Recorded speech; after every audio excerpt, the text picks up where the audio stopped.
पवन जी, अब तो बात स्मृति ईरानी की सिर्फ नहीं है, कपिल सिब्बल भी वरिष्ठ नेता है, मंत्री रह चुके हैं आपकी सरकार में, वो भी सिखा रहे हैं बिना नाम लिए।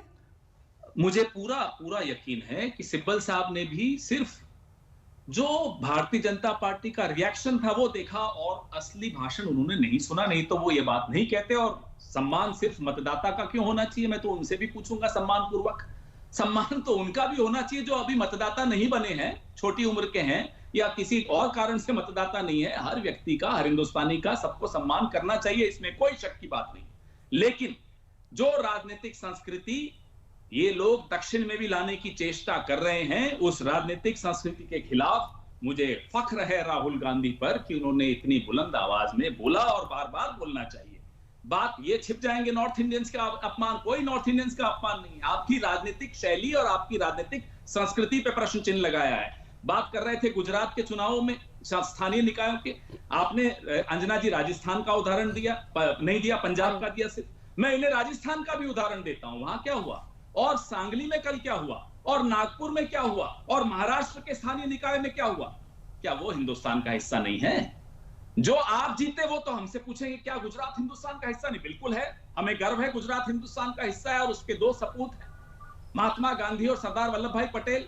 एक का आपने कैलेंडर से चित्र हटा दिया, मोदी जी खुद आकर बैठ गए खादी के कैलेंडर पर, और आज दूसरे का भी नाम हटा दिया स्टेडियम से, खुद अपना नाम लगा दिया। ये तो सम्मान करते हैं आप हमारे गुजरात के दो सपूतों का, जिन्होंने पूरे विश्व में अपना नाम कमाया हो, जिनकी वजह से आज भारत की पहचान हो, उनका ये आप अपमान कर रहे हैं और यहां आकर वोट बटोरने आ जाते हैं। गुजरात भारत का हिस्सा बिल्कुल है, गुजरात भारत का हिस्सा है। गुजरात में दो सपूत थे, उनकी बेइज्जती हम बर्दाश्त नहीं करेंगे। ये राजनीतिक संस्कृति ठीक है, अब जवाब सुनते हैं इसका। डॉक्टर संबित पात्रा जवाब दीजिए। देखिए, अब तो वो कपिल सिब्बल को भी सिखा रहे हैं, मतलब कांग्रेस पार्टी जी पर और उसकी लाइन तय है, वो आपकी बंटवारे वाली पॉलिटिक्स के खिलाफ है, ये उनका कहना है। देखिए, आपने तो केवल सिब्बल जी का बयान सुनाया, आनंद शर्मा जी का भी दिखा दीजिए। आनंद शर्मा जी भी बिना नाम लिए बहुत कुछ बोल रहे हैं।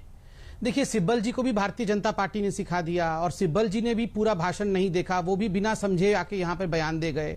आनंद शर्मा जी को भी कुछ समझ में आया नहीं।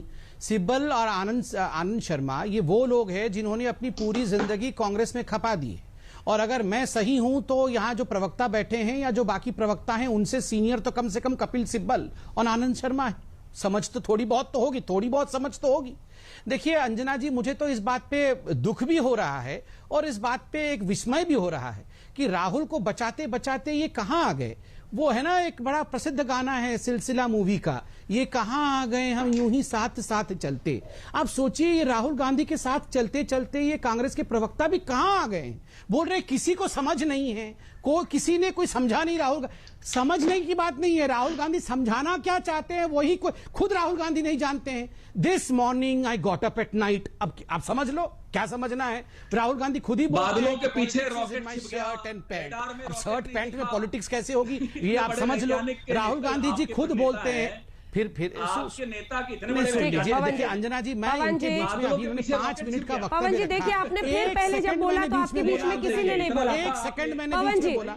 इतने विचलित क्यों हो रहे हैं पवन जी? पवन जी प्लीज, 5 मिनट इन्होंने बोला, 1 सेकंड मैंने आवाज नहीं रखी। आपने लगातार बोला, किसी ने बीच में नहीं बोला। आप सोचिए प्लीज अपनी अपनी बारी में। डॉक्टर पात्रा,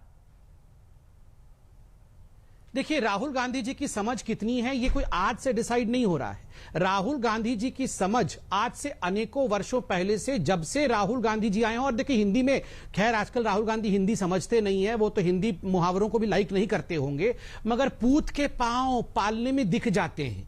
और राहुल गांधी के भी छोटे छोटे पांव तो शुरू से दिख गए थे, अब तो पांव बड़े बड़े हो गए हैं। वैसे हाथ उनका निशान है मगर पांव तो शुरू से ही दिख रहा था। नहीं हो पाएगा, फ्यूएल नहीं है, लॉन्च नहीं हो पाएगा। मैं तब से बोल रहा हूं, ये लोग समझ नहीं रहे हैं। ये सैटेलाइट को हर जगह खड़ी करके बोलते हैं अब ये लॉन्च होगा, अब ये मंगल ग्रह में चला जाएगा, अब ये जाके मून में लैंड। यार नहीं हो पाएगा अंजना जी, उनको प्लीज समझा दीजिए। कितनी एनर्जी लग रही है, हम भी 6 बजे डिबेट आके यही करते रहते हैं, राहुल गांधी राहुल गांधी। ये फ्यूएल नहीं है, लॉन्च नहीं हो पाएगा। चाहे आप धक्का दे के सैटेलाइट को तो आप मंगल ग्रह में नहीं पहुंचा सकते हैं ना। यही हाल राहुल गांधी की है बस। पवन जी मजबूरी है क्या? कपिल सिब्बल जो देश में